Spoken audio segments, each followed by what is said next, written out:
All right, about to go into round 3 here. Yeah, so we're 0-2 so far, but the deck's been pretty fun, and I think it's performed all right. You know, as far as 0-2 decks go, this is a pretty good hand. We've had to mulligan a lot. We haven't had the best luck in the world, but this is a nice hand, and hopefully we can at least win one round, right? Okay, Karsi High Priest. Just going to sacrifice this now. And I'll get an island. I mean, I know I already have a bunch of islands, but there's nothing in my deck that needs 2 black, so.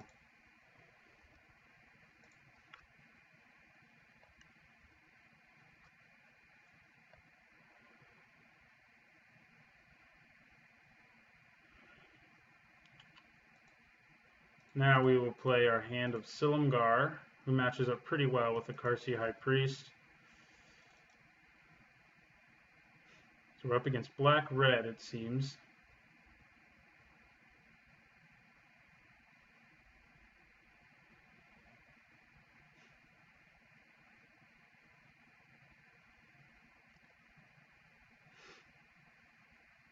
Yeah, that's sacrifice another creature. Ooh, Flamewake Phoenix is bad news, though.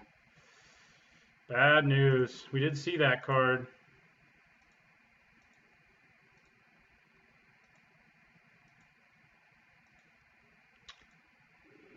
But it's not the end of the world.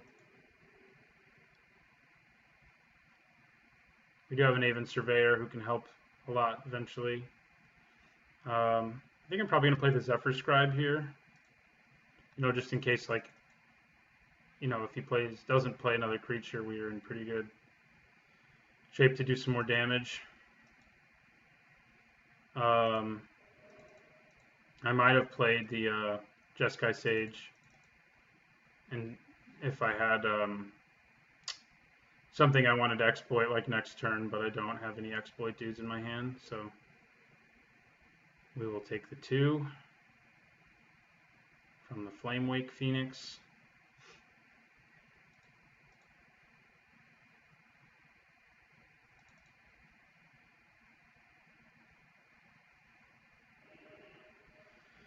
Okay, of course we drew into a dude we want to exploit right away.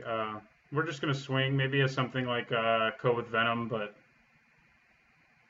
that's fine with me if he wants to use one of those on these guys. I mean, he can only really do it on this without getting 2 for 1. Block this and Ko with Venom.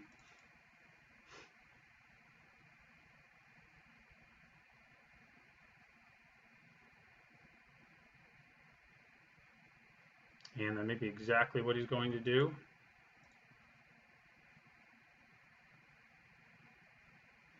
Kindled Fury. Okay, that works too. In that case, I'm surprised that he didn't decide to. He's going to sacrifice his Flamewake Phoenix to make a manifest? Because that's crazy. I mean, I'm happy with it, but it's crazy. The Flamewake Phoenix can come back, so it's kind of a cool combo, but he has to have 4 power in play at the beginning of combat to be able to bring the Flamewake Phoenix back. So, all right. So, what do we want to do here? I think I'm going to play out the Sage in my turn.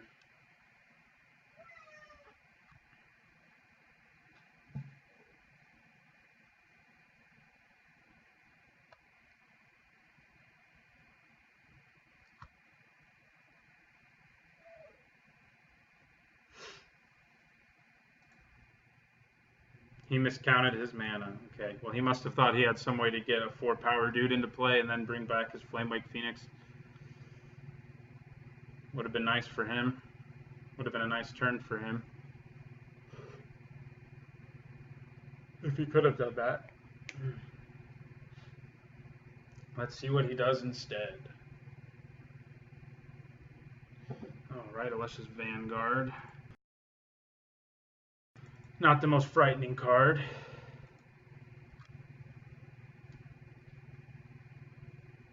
Okay.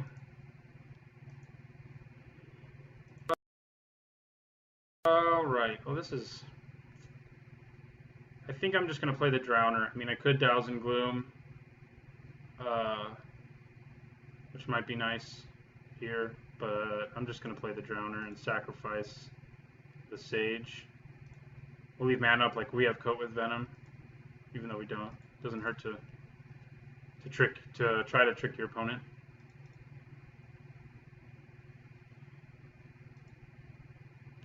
We will sacrifice our Sage.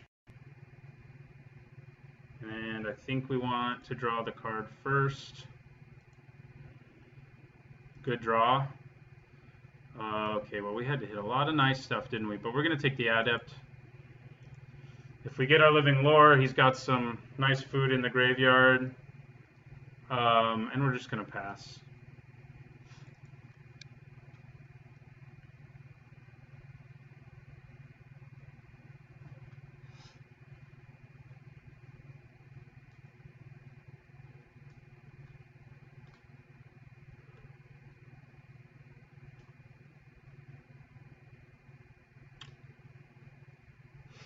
Our opponent is thinking hard. And he's passing. Okay. I'm alright with that decision. Actually think I'm gonna just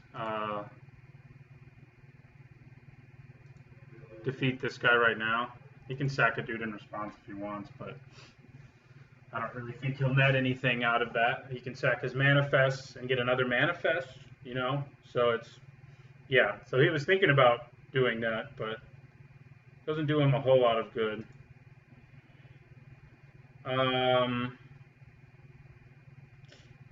I think I'm going to yield to the end of my turn and hold up Douse and Gloom.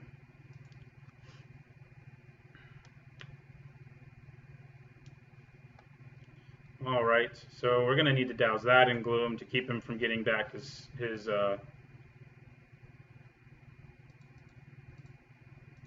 doesn't have the mana right now, luckily.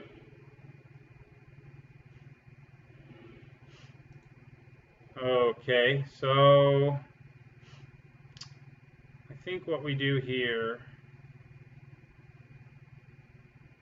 is play our Adept and our Skullkeeper.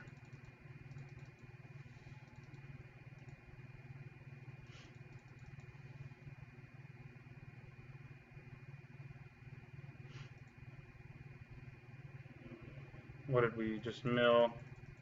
A Whisk Away and a Swamp, so not the end of the world. Whisk Away could have been nice here, of course, but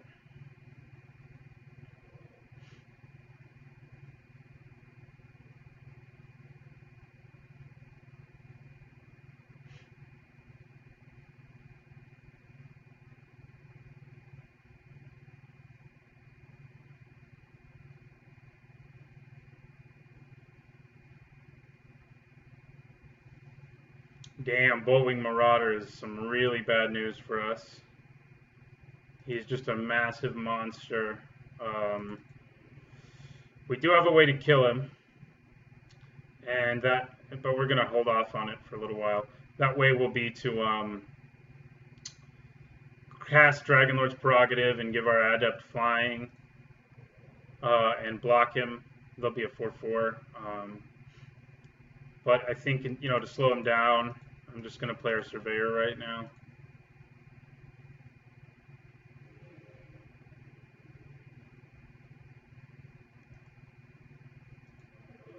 And return the Marauder to his hand.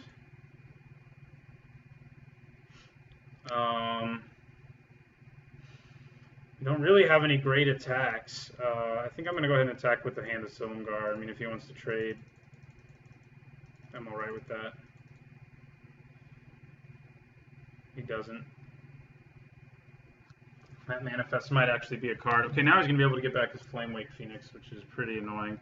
Flamewake Phoenix plus Boltwing Marauder is pretty annoying, too. He'll get it back.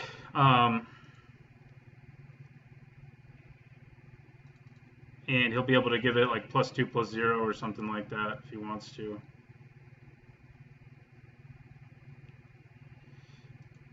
I'm guessing he wants to, yeah.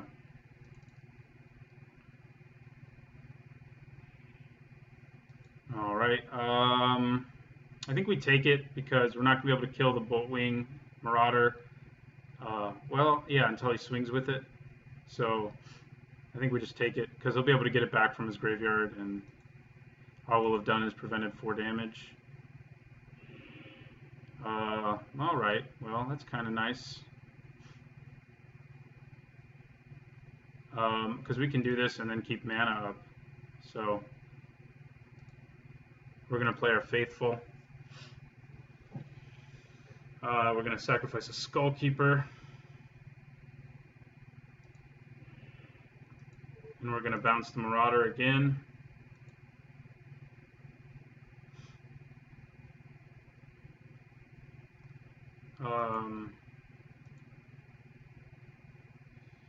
And then we're going to swing with these 3.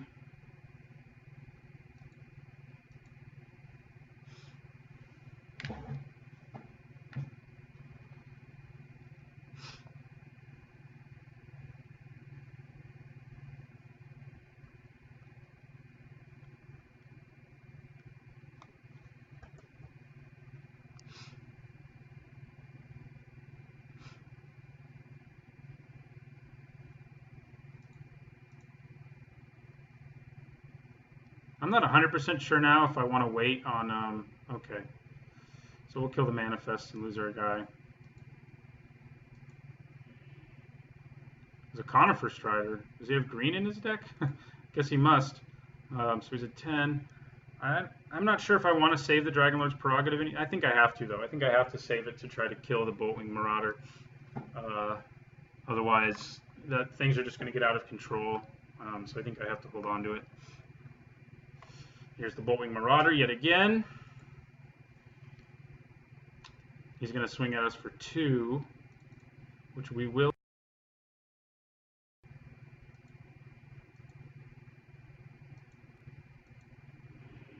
Wow, another Sidisi's Faithful. I think he's going to be a little frustrated with me for that. What happens here if I play a Faithful? A Prerogative for 4, give this flying, so we swing at you for 8, unblockable. And then we have lethal in the air next turn, but that's only if he doesn't, he's going to play Boltwing Marauder again. But we're going to draw 4 extra cards, so I think that's what we're going to do right here. I think it's what we want to do.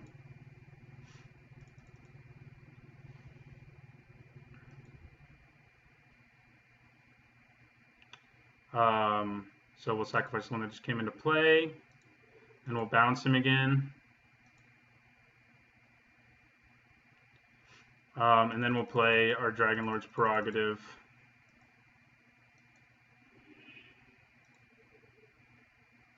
We will give. Well, we can only give flying to 1, but we'll give it right here.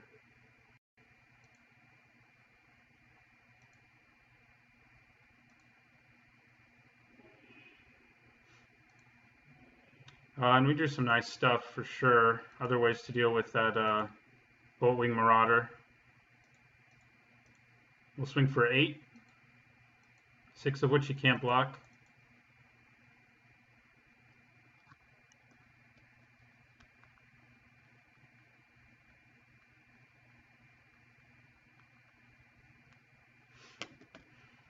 He's just taking it, which is perfectly okay with us. I mean, Nizzahon is only going to have 1 flying blocker, and we've got ways to get around the 1 flying blocker. It was nice we got all those bounce things in a row for sure.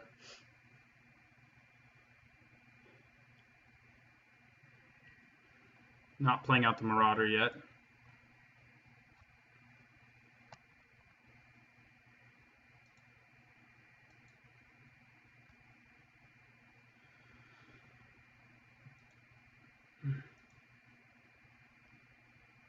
I'm guessing he's going to play it in main phase 2.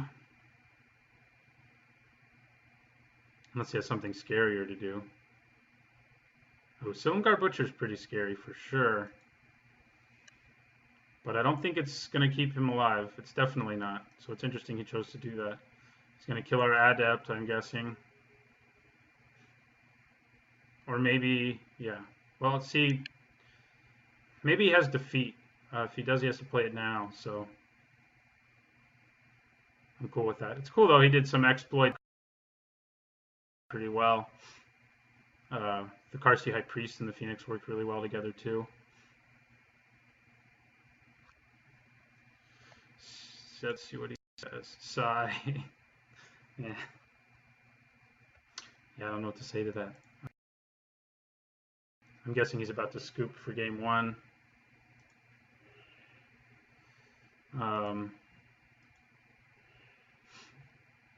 So just to be safe, I'm going to swing with everything. I mean, he has 2 mana. We can Butcher's Glee whatever gets through. I mean, I don't think he's going to be able to block our Surveyor, so yeah, okay. All right, game 1 is ours, and we did it in only 8 minutes, so that's a nice change of pace.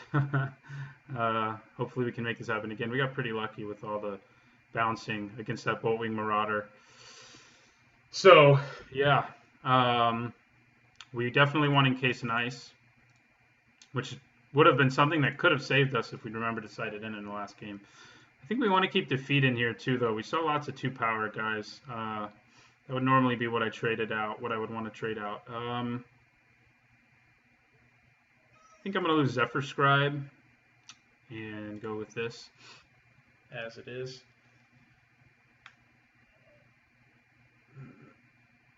All right, game 2. That Encase in Ice should do nothing but upgrade our deck. Okay, this is a pretty weird hand, but I'm actually going to keep it. We don't have as much control or things that we'd like to have, but we're going to draw into them. And Hand of Silumgar plus Dutiful Attendant is pretty nice. And we just drew a Silumgar Spell Eater too, which is pretty nice as well. Can help us counter his big dudes later. All right, Karsi High Priest is back, and there's our Living Lore. This matchup is going to be nice for us again. It was last time.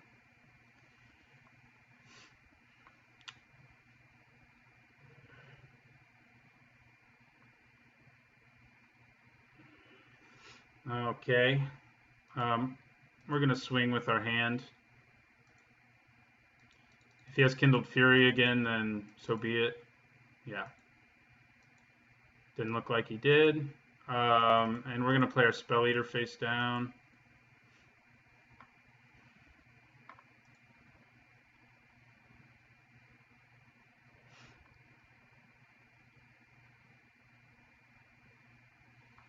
Okay, Sprinting Warbrute is an ugly thing to see. It's going to motivate us to leave our Hand of Silumgar untapped.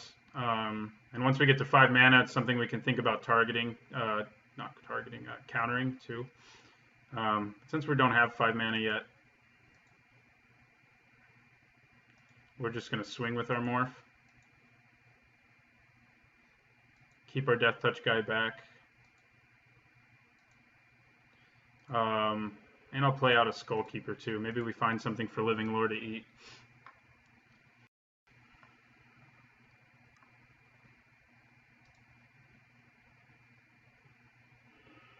Nope, 2 islands, but at least that keeps us from flooding, I guess. I'm guessing he's going to dash the Warbrute out again. I'll just block with the Hand of Silumgar now. I mean, if that's what he decides he wants to do. He may have Kindled Fury to save it, but then next turn we can Spell Eat it. So, okay, he's just hard casting it, which is annoying. Keeps us from being able to eat it, Spell Eat it.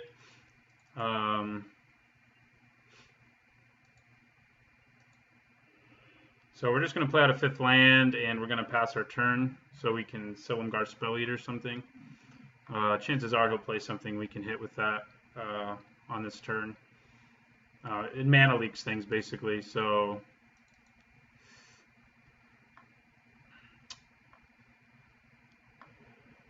Hopefully it's just not. I mean, you know, another Warbrute or the Boltwing Marauder would be nice, too, if we could hit that. Yeah, I'm going to counter that. It's not the sexiest thing to counter, maybe, but it's pretty sexy. So we'll counter that. Gives us another body on the field too. And it would have been pretty bad for us. I mean, we would have had to take a lot of damage there. Otherwise.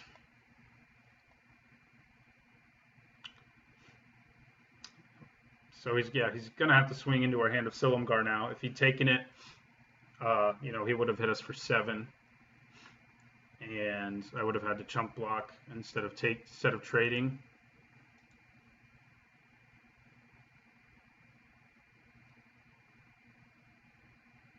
Be interesting to see whether he decides to sacrifice it to get a manifest.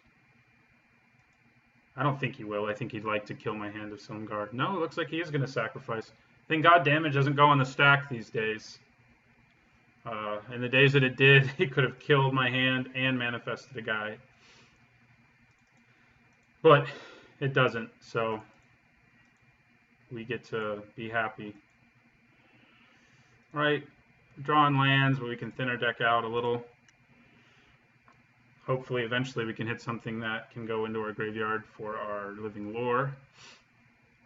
Like to get him out there. He's been pretty fun. We'll get an island.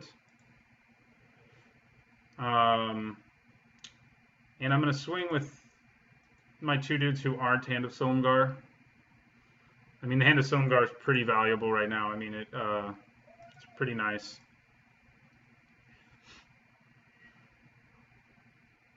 Pretty hopeful he doesn't have Boatwing Marauder in his hand, that's for sure. But we're going to play out our Dutiful Attendant. And pass turn. Let's hope there's not a Boatwing Marauder about to come down. We do see he has green now, which he couldn't hit in the first game. We saw the Conifer Strider. He must just be splashing it, though.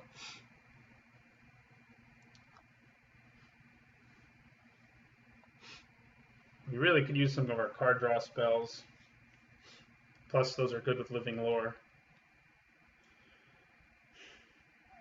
We're not in great position. I mean, he does have 3 cards in his hand. They could all be very scary things. But we do have lots of things we can draw that would be nice. So, like Rakshasa Gravecaller and Mistfire Adept and things like that. But a spell especially would be nice right now. Because Living Lore could eat it. Like a Dowsing Gloom would actually be pretty nice right now. Because it would set us up for 2 Dowses. Okay, that Pummeler is not great news.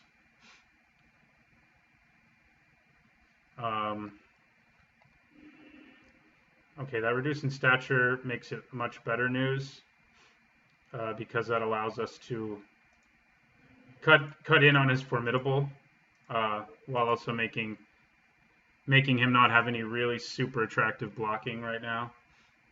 He can he can sacrifice it if he wants to make a manifest, but I'm just going to swing.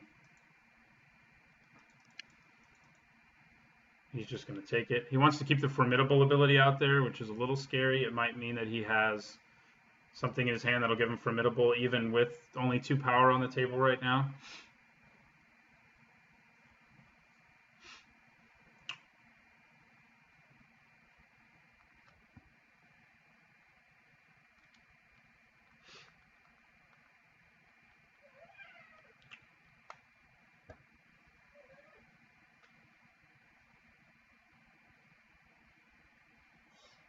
Opponent is deep in thought. He'd have to have something pretty huge, like, you know, and with this amount of mana, it's pretty hard to think of a creature that's not like a Tarka, either kind of a Tarka that would give him formidable right now. And if he did it, he wouldn't have the mana to tap. Of course, playing a Tarka would still completely wreck us. Either a Tarka, especially the one from the Dragons one. Okay, I guess he could play something else out that has 3 power.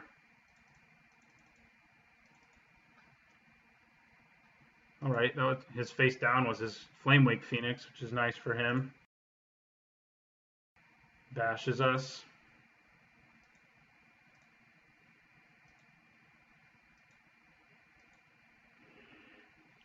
All right, that Sidisi's Faithful's pretty nice. Fortunately, we don't have anything in our graveyard to make Beautiful Attendant really that great right now. But we're going to swing with our Silumgar Spell Eater.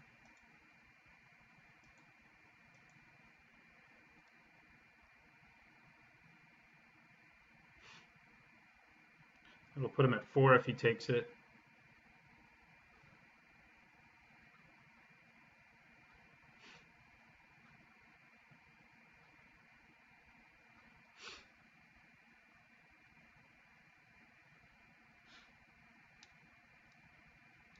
He must really want to keep the Formidable ability, which is a pretty good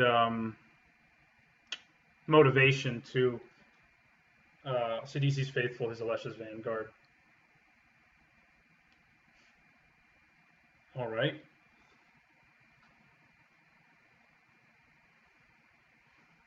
Or maybe not. Maybe it's not all right.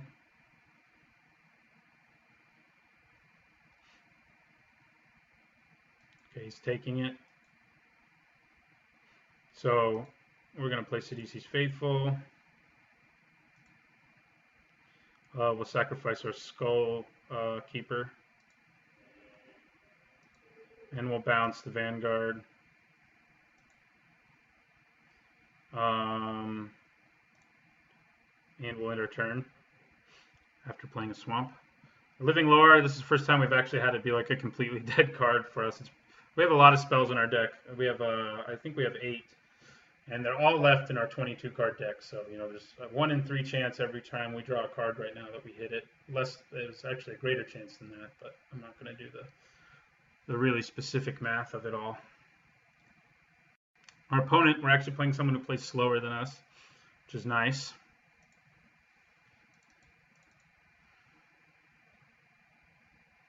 He can play the Vanguard now too, and he'll have Formidable. No, he won't. Just have 7 power. But he can sacrifice his Pummel and get Formidable that way. Yeah, we really need to draw a spell here.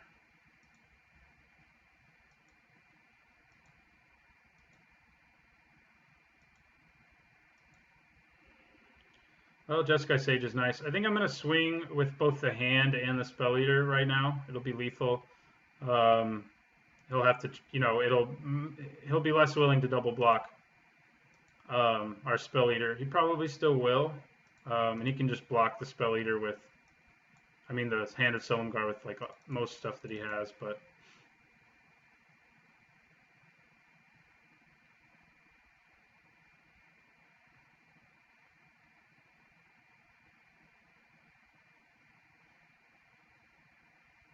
all right, this puts him at 1,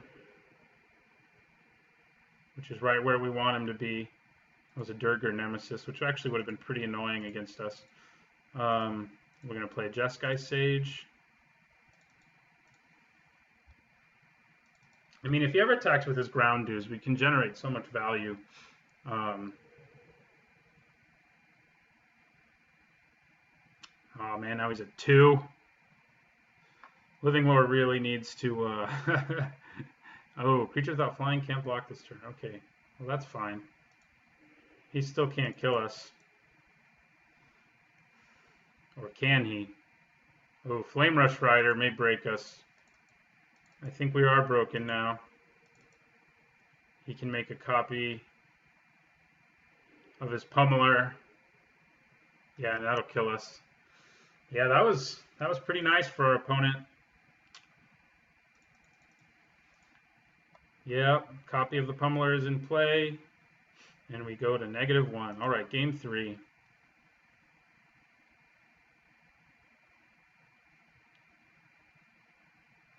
Yeah, Living Lore really didn't do it for us there. We had kind of bad luck that led to that, but, you know, we otherwise had a pretty good hand there. Encase in Ice would have been nice to show up in that game. Do we want Rakshasa's Disdain? Maybe I should have been mainboarding that all along with all the graveyard stuff I have.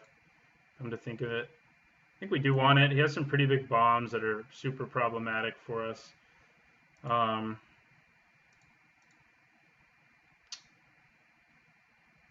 And we do fill up our graveyard with all our exploit and discard effects and even evolving wilds, things like that. I think we're going to side out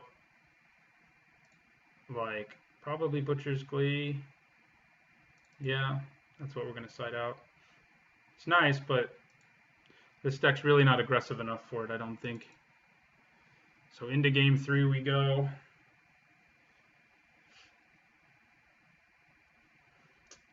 The guy who beat us in the first round by timeout went 3-0, and we did pretty well against him. We just didn't have infinite time.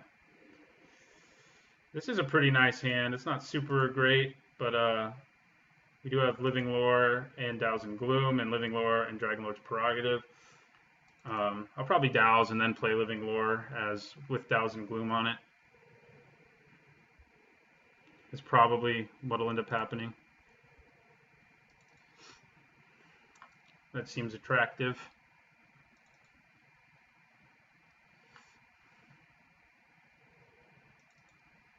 I mean, the Prerogative later is also, kind of tempting, but off to a slow start here, both of us.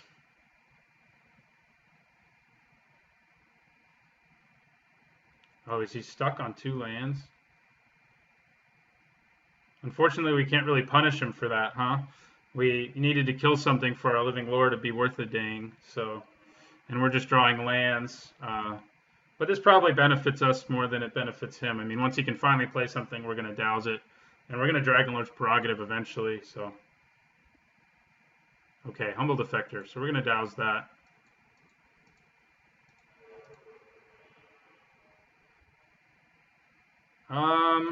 Okay, now I think I am going to wait. I'm going to Enhanced Awareness at the end of his turn. There's no point in Living Loring yet. I mean, Dows would be nice, but this is going to be nicer. All right, so we'll discard Swamp. And we are going to play our Living Lore now.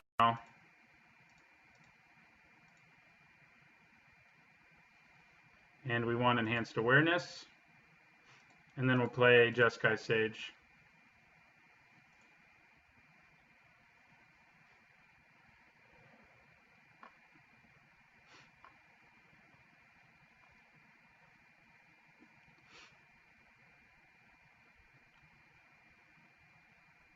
Gore Swine. Big, but not as big as Living Lore in this case.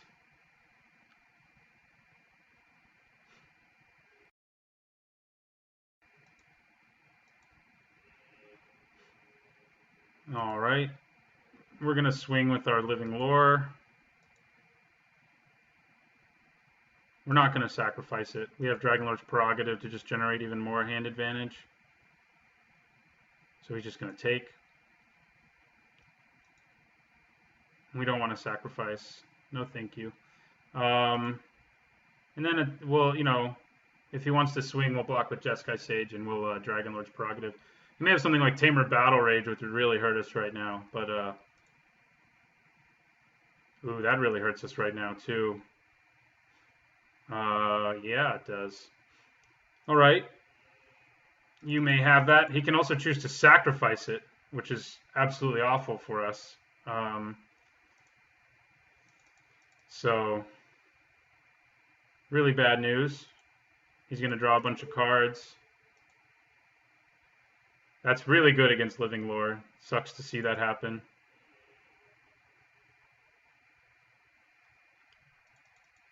I don't know why he wouldn't sacrifice it. I mean, that makes so much sense. It's just so good right now. It's kind of sickening. Well, Encased in Ice was nice to hit. It means we can deal with at least one of the threats he's about to draw. Ouch. That's definitely painful. Luckily, we have Dragon Lord's Prerogative, so, like, sort of going to negate the hand advantage he drew, but not a lot. So, Dragon Lord's Prerogative. All right, that's some pretty great stuff to hit. that's a really nice thing to hit too. We're going to play our Mistfire Adept. Actually, is that what we want to do?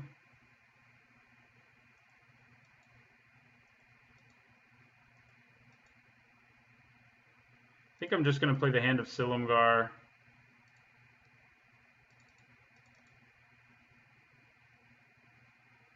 For now. I want to keep mana up for Rakshas's Disdain. And Encased in Ice.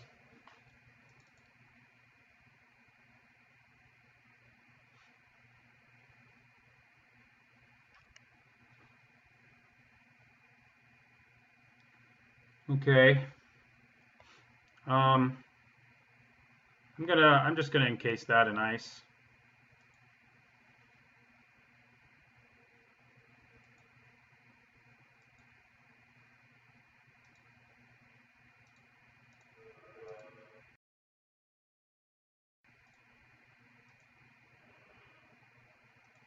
All right, we're really getting our control rolling here now. We're gonna play this Hand of Silumgar.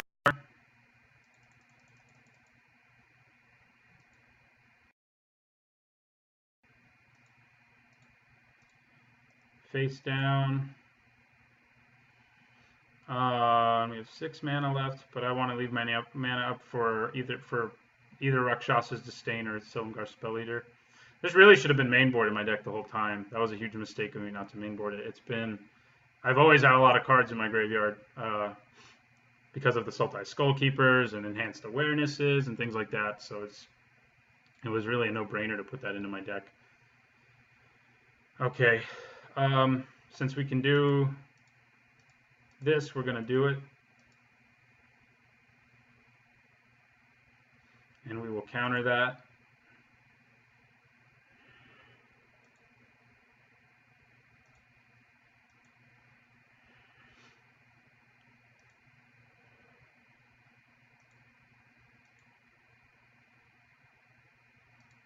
We're going to swing.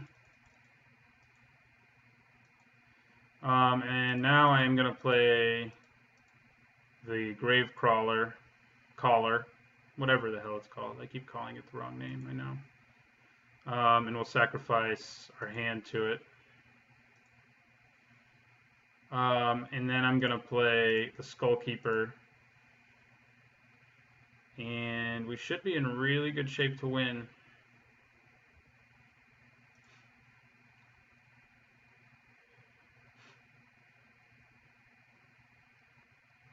We've got our Rakshas's Disdain to hold off whatever he can do. He has to pay 8, So even if he casts an Ornithopter right now, we could Rakshas's Disdain it. So that's pretty sweet. This really should have been mainboard. This was the deck for Rakshas's Disdain. I'm sure some of you will have already said that on the draft video. I just didn't think about it. I don't ever think about Rakshas's Disdain as more than a sideboard card, but in this deck, it's pretty formidable and not the mechanic. Just good. It's a good card.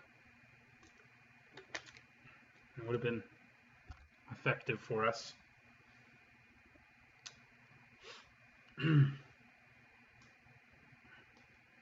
All right, he's scooped.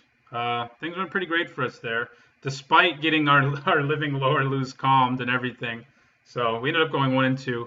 I've never gone 0-3 in a draft still. That hasn't ever happened to me. I hope it never does. But I promise I also do better than 1-2, which is all you guys have seen me do so far. But I do better. I'm not sure why I haven't done great, but this deck actually was pretty good. In round 1, with infinite time, we would have ended up winning, I think. Round 2, we did just get housed, especially in game 2, but I think this was a good deck. It was a really fun deck, one of the more fun that I've ever made.